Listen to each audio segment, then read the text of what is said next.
Halo pemirsa, kita berjumpa dalam program U-News.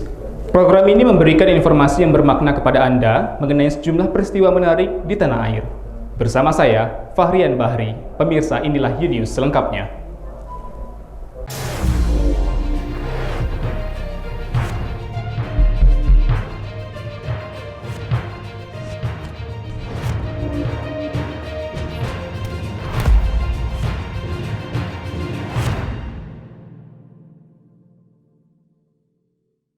Pemerintah mengimbau agar masyarakat mewaspadai varian baru COVID-19. Berdasarkan hasil penelitian Kementerian Kesehatan, varian baru COVID-19 ini sudah masuk Batam dan Tanjung Pinang. Masyarakat diharapkan untuk mewaspadai varian baru COVID-19 yang lebih ganas seperti virus yang menyerang masyarakat di India. Menurut Kepala Dinkes Kepulauan Riau, Bisri, di Tanjung Pinang, varian baru COVID-19 dapat terjadi bila jumlah pasien terus bertambah dan tidak terkendali. Varian baru berpotensi muncul dari mutasi varian B1525 atau B117. Seorang penyintas COVID-19 di Batam belum lama ini diketahui terdeteksi varian baru COVID-19. Berdasarkan hasil penelitian Kemenkes, varian B1525 dan B117 sudah masuk Batam dan Tanjung Pinang.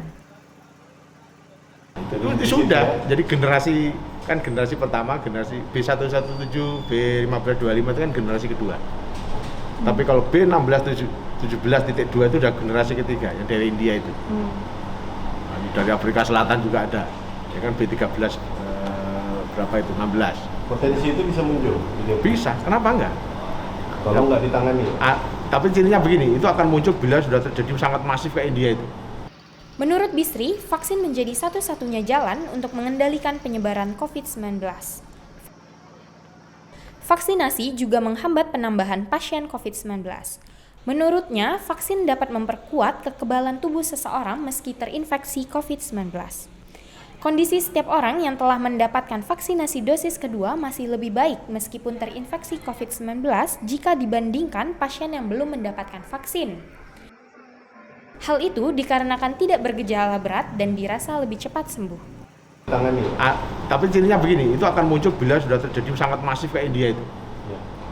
Penularannya udah luar biasa, udah betul-betul meluas masyarakat, nyaris tak tertangani korban-korbannya.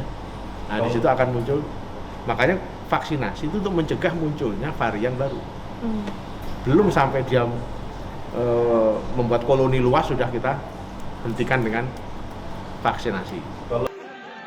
Dari Tanjung Pinang, Kepulauan Riau, Fahrian Bahri, UTV mengabarkan. Tim gabungan Brimob Polda Papua menemukan 2 pucuk senjata laras panjang SS1 beserta magazin yang digunakan pelaku untuk menyerang Polsubsektor Samol. Tim gabungan Brimob Polda Papua bersama Polres Pegunungan Bintang mengklaim menemukan 2 pucuk senjata laras panjang SS1 beserta magazin yang hilang saat 6 orang tidak dikenal pada 28 Mei menyerang Polsubsektor Samol dan menyebabkan Kapolsubsektor Bribtu Mario Sanoy gugur.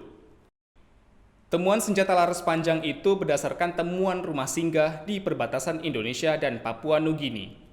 Kapolda Papua Irjen Pol Mathius De Fakiri menyatakan telah menambah bantuan personel guna mengejar para pelaku. Yang mudah-mudahan bisa kita lakukan penangkapan dan bisa kita menggali kenapa sampai mereka melakukan pembunuhan terhadap anggota Polri yang sedang melaksanakan tugas di Polsubsektor. Senjata tersebut telah diamankan di Polres Pegunungan Bintang. TNI dan Polri masih memburu 6 pelaku penyerang Polsubsektor Samol. Hingga saat ini, situasi di distrik Ops Samol aman dan terkendali. Tim gabungan terus melakukan patroli keamanan untuk memberikan rasa aman dari antisipasi aksi KKB. Kantor Berita Antara, UTV, mengabarkan.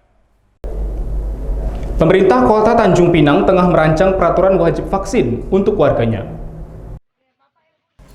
Pemerintah Kota Tanjung Pinang sedang mengatur regulasi kebijakan wajib menunjukkan sertifikat vaksin agar dapat dilayani di instansi pemerintahan. Wali Kota Tanjung Pinang, Rahma, mengatakan, hanya warga yang dapat menunjukkan sertifikat vaksin yang dapat dilayani di setiap kantor instansi pemerintahan. Menurut Rahma, kebijakan wajib vaksinasi demi memaksimalkan percepatan program vaksinasi nasional.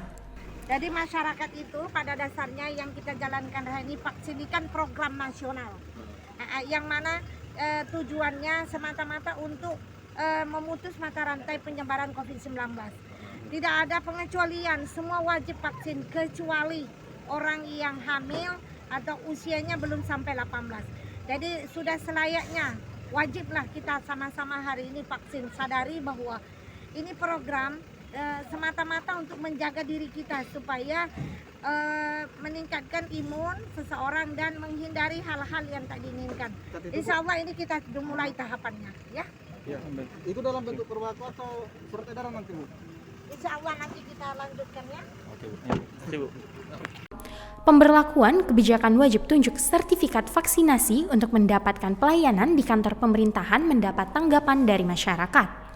Warga menilai kebijakan tersebut berlebihan, mengingat program vaksinasi di Tanjung Pinang belum merata. Karena bakal menyusahkan masyarakat ya, karena kalau dibilang Tanjung Pinang ini kan belum semua divaksin. Ya, mungkin di bawah 50% yang sudah divaksin ya, mungkin ya. Nah, bagaimana yang belum divaksin ini kalau mengurus, mereka punya kebutuhan urgent yang memang harus mengurus itu di pemerintahan, sedangkan dia belum vaksin, itu kan mempersulit, merugikan warga yang lain. Seperti itu, nggak sepakat, kecuali di sini memang sudah merata vaksinasinya, sudah semua boleh bikin kesepakatan itu, bikin peraturan seperti itu kan. Tapi kalau saat ini 50% mungkin belum ada ya, seperti itu, belum ada 50% di sini, apa yang mau dibikin peraturan itu gitu, dia merugikan yang lain dong yang belum divaksin. Sebagian warga juga menyarankan agar pemerintah gencar mensosialisasikan program vaksinasi secara merata. Salah satunya dengan memanfaatkan fasilitas umum yang tersedia di setiap wilayah pemukiman padat penduduk. Jadi sosialisasi vaksinasi sih harusnya lebih digencarkan lagi, ada himbauan yang secara khusus dan umum untuk masalah vaksinasi ini. Contohnya kalau pemerintah kota punya stakeholder yang terkait, kan ada kelurahan, kecamatan, kelurahan, RT, RW, ya kan, bisa melalui RT dibuat surat edaran ke rumah masing-masing kan, lebih efektif sih. Dan juga kan setiap perumahan bisa mempunyai fasilitas umum, ya dibuat aja di situ jam segini, contohnya dari jam 8 pagi sampai jam 10 atau sampai jam 12 proses vaksinasi di perumahan Hangtua Permai gitu kan. Ya tapi tidak ada, tetap harus tidak ada terpaksaan, tidak semua orang yang mau divaksin gitu, apalagi hal memasukkan cairan ke tubuh kan. Dari Tanjung Pinang, Kepulauan Riau, Muhammad Hairudin, UTV mengabarkan. Tempat pembuangan akhir Tanjung Pinang Kepri menyulap sampah menjadi bahan yang berguna.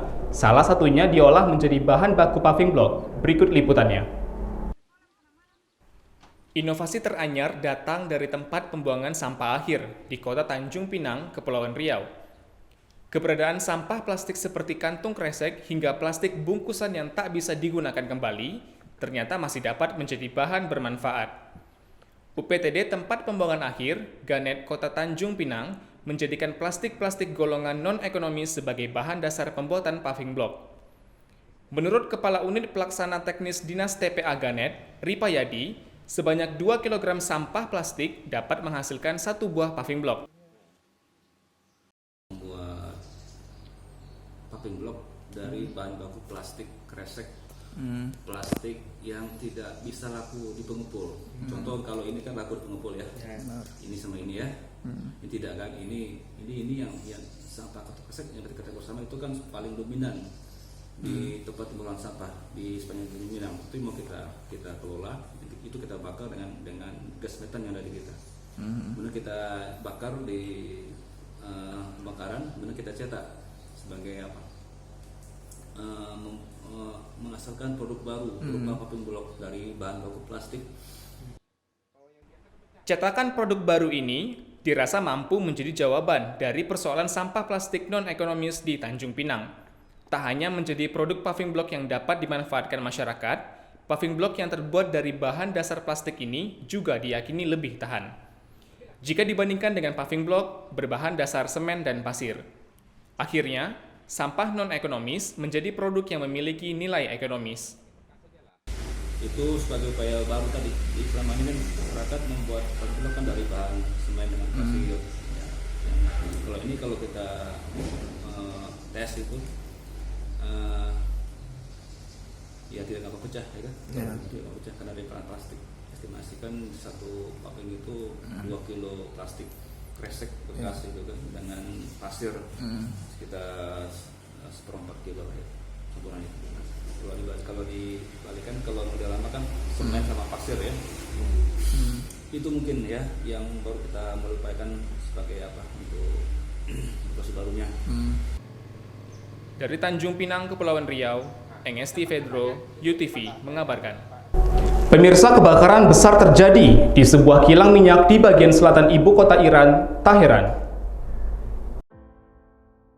Kantor berita resmi Iran, Tasnim, mengabarkan kebakaran besar terjadi di kilang minyak di bagian selatan ibu kota Iran, Teheran, pada Rabu 2 Juni.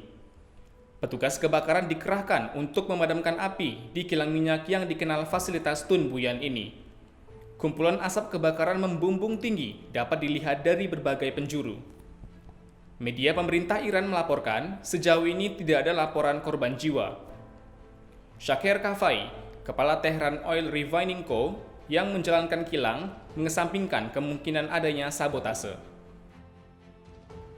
Kantor berita Antara, UTV, mengabarkan. Pemerintah Indonesia membatalkan pemberangkatan ibadah haji 2021. Menteri Agama Yakut Khalil Qomas mengumumkan keputusan pemerintah untuk membatalkan pemberangkatan ibadah haji 2021.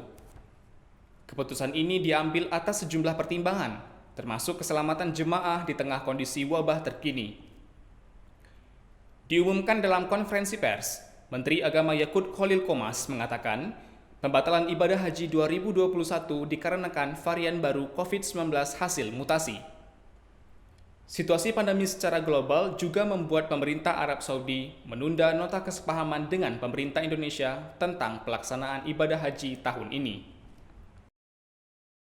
Bahwa pemerintah Arab Saudi belum membuka akses layanan penyelenggaraan ibadah haji tahun 1442 Hijriah atau 2021 Masehi, dan pemerintah Indonesia membutuhkan ketersediaan waktu yang cukup untuk melakukan persiapan pelayanan bagi jemaah haji.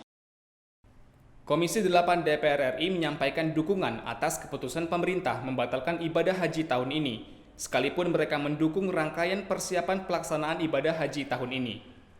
Jadi apa yang diputuskan oleh Menteri Agama itu sejalan apa yang kami bahas melalui panitia kerja haji di DPR RI, dan sudah kami sepakati kemarin dari semua unsur kami mendukung, memaklumi. Pemerintah dan DPR RI menegaskan isu hutang Indonesia kepada Arab Saudi menjadi penyebab pembatalan ibadah haji adalah hoax. Kantor berita Antara mengabarkan. Terima kasih telah menyaksikan informasi yang kami sajikan. Tetap saksikan U-News selanjutnya. Salam sehat dan sampai jumpa.